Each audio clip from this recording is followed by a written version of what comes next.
যে মেট্ৰিক পৰীক্ষা দিয়াৰ আগতে সব ল'ৰা ছোৱালীকে অলপ অলপ মাষ্টৰ এটাই চাই দিলে ভাল হয় তেতিয়া ল'ৰা ছোৱালীয়ে ভাল ৰিজাল্ট কৰিব পাৰে কিন্তু দুখীয়া মানুহে কেনেকৈ ল'ৰা ছোৱালীক টিউচন দিব সেই কাৰণে যিমান ল'ৰা ছোৱালীয়ে মেট্ৰিক পৰীক্ষা দিব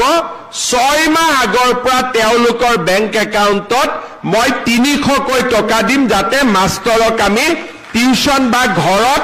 গাঁৱত যোন ল'ৰা ছোৱালী অলপ শিক্ষিত ল'ৰা ছোৱালী থাকে তেওঁলোকে যাতে গধূলি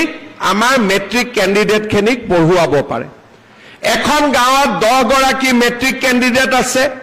গাঁৱতে এজনী পঢ়া জানা ছোৱালী আছে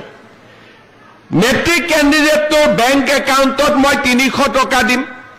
10 গৰাকী ছোৱালী লৰাই লগ লাগি 3 × 10 3000 হ'ল গাঁৱৰ পঢ়া ছোৱালীজনীক পইচাটো দিলে সদায় গধূলি 2 ঘণ্টা সময় ছোৱালীজনীয়ে ল'ৰা ছোৱালীকেইটাক চাই দিলে মেট্ৰিক পৰীক্ষাটো যদি আগতকৈ ভাল হ'ব না নাই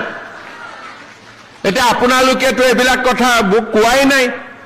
মইহে ভাগিনকেইটাৰ কাৰণে চিন্তা কৰি আছো হয় নে নহয়